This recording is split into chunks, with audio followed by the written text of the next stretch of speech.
There is some fight left in silver, so much so that it has caught the attention of a very big bank who has revised its silver price forecast upward.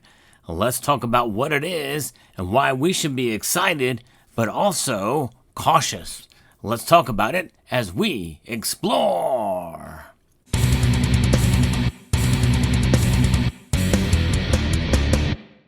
UBS has now refreshed its silver price outlook for this year, just as I will do in the coming days.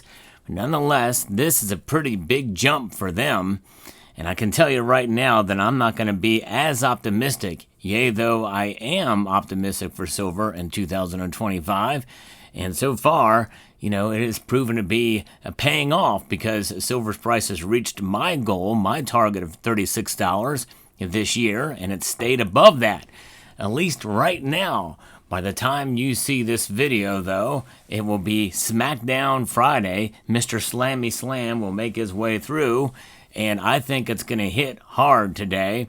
But I could be wrong about that. It didn't happen last Friday, so it may not happen this Friday, too, because of geopolitical concerns with Iran and the like. That's propping up the metals right now as I speak. But Investing.com has a piece about UBS's latest forecast. Before we get into that, we have to understand that no matter what forecasts are, it doesn't mean they're necessarily going to be right, no matter who makes them, including a professional technical analyst or those who've been following silver more closely than I do even. But nonetheless, there will be dips in the interim, and that's a good time to buy. And we're just straight up dollar cost averaging. It's worked well. One member of this community has proven it with spreadsheets of his purchases through and through. I know others have as well. Dollar cost averaging is so important whenever you're buying precious metals. Summit Metals, the channel sponsor, is a great place to go with competitive pricing, great service, one of the fastest growing online bullion dealers on the planet right now. Elevate your wealth with Summit Metals and check out some of the new features on their website when you visit them, and tell them that Sal sent you. So UBS said it expects silver prices to climb as high as $40 per ounce in the coming months, driven by investor appetite for U.S. dollar alternatives, continued ETF inflows, and a weaker greenback. That's this right here, the dollar. And, the dollar's weakness is starting to manifest itself more so lately. And that has proven positive for gold and silver prices, especially understanding what's going on in the world today. And also some of the trade deals. We're still want to get some closure on what's going on there with that, especially with China. No deal has been inked yet, which means that it could be thrown into the wind. It may not, I almost fully expect, I think in some way the market expects that we're not done yet until we actually see ink on paper with that deal between China and the United States. That's the big one. If we can secure that deal, well, then likely other nations will follow suit. We'll see how it comes out, how it plays out. But nonetheless, I am optimistic overall for silver to preserve our wealth. That's really the bottom line and the best expectation we can hope for. But so far right now, it's up 26% year to date at the current price levels, outpacing expectations amid strong momentum trading and a breakout above the $34.60 technical resistance level, which is kind of close to my $34.50. But nonetheless, $34 is so important. $34 silver is so important still to this day. And even if we see a couple of smackdowns through Fridays, if we can hold on to that $34, then we're very close to 35 again, which is kind of the breakout level. So we'll see.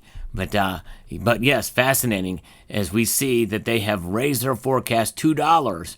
Originally, they had predicted $38 an ounce, and say now that it could reach up to $40 an ounce. The silver market is small, just 11% the size of gold. In fact, I think it's the 9th largest asset. I talked about that in a recent video by market cap, which means that modest shifts in allocations by retail or institutional investors can move prices meaningfully. I think that's part of what we're seeing right now. ETF holdings have risen to around 751 million ounces, including 35.6 million ounces of inflows so far this year, which is the highest since 2023. Futures market positioning remains net long by roughly 304 million ounces, up by 103 million ounces since late 2024. That's a big deal. And so that the futures is positioning long now. UBS said macroeconomic tailwinds, such as anticipated U.S. interest rate cuts and softening dollar strength, could keep the precious metal in favor, even if industrial demand remains steady. The firm downplayed the need for reserve manager and industrial buying, citing structural tightness in the silver market and strong interest from private investors. Global silver demand is expected to hit 1.2 billion ounces this year. Wow. While supply is seen at rising just 3% to 1.05 billion ounces. So there you go. That means that we'll be setting ourselves up for a fifth consecutive market deficit of around 149 million ounces, according to Silver Institute projections. And you think about it, every ounce that you get this year, that's an ounce that they can't use for whatever. So, I mean, I think it's remarkable and amazing that we can, even though as tiny as it may be as silver stackers, we can have a very slight impact on the market by holding it outside of the system. Now, obviously, bullion like this in a form of a silver coin is not likely going to come back into the industrial market anytime soon. However, we are starting to see some of that happen more and more lately, and it is a little bit concerning that we're seeing some of the silver that we have sold off to local coin shops, sent to refiners, only to be melted down, never to be reconstituted again in the form of silver coins or rounds. UBS also sees potential for the gold to silver ratio to fall below 90 to 1, further supporting silver's relative appeal. And that's not a very far cry. And we almost got there fairly recently, by the way. I could see that happening for sure. While staying long, silver remains the bank's core recommendation. It also favors strategies that monetize downside risk, such as selling puts, citing attractive option volatility and a bullish price outlook. And so that is kind of what they're suggesting, when you're buying ETFs and alike. But that's what they're forecasting. Now, again, they could be wrong, just as I could be wrong. And I'm going to give my revised forecast soon. But it's pretty amazing to see the metal move the way it has. And again, I fully expect that we're going to see prices probably fall below the most recent resistance. I think we'll see them fall below 35 even. I think we may revisit the 34 range in due course. It may not happen today, but it could be next week. We're already starting to see it get chiseled away a bit.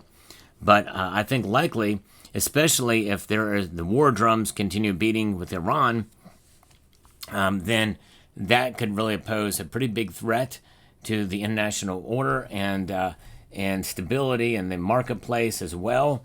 In fact, some of the timing of that attack very well could coincide with the market close, so that it won't get a crazy Friday smackdown. Because I think likely what's going to happen is it's going to hit.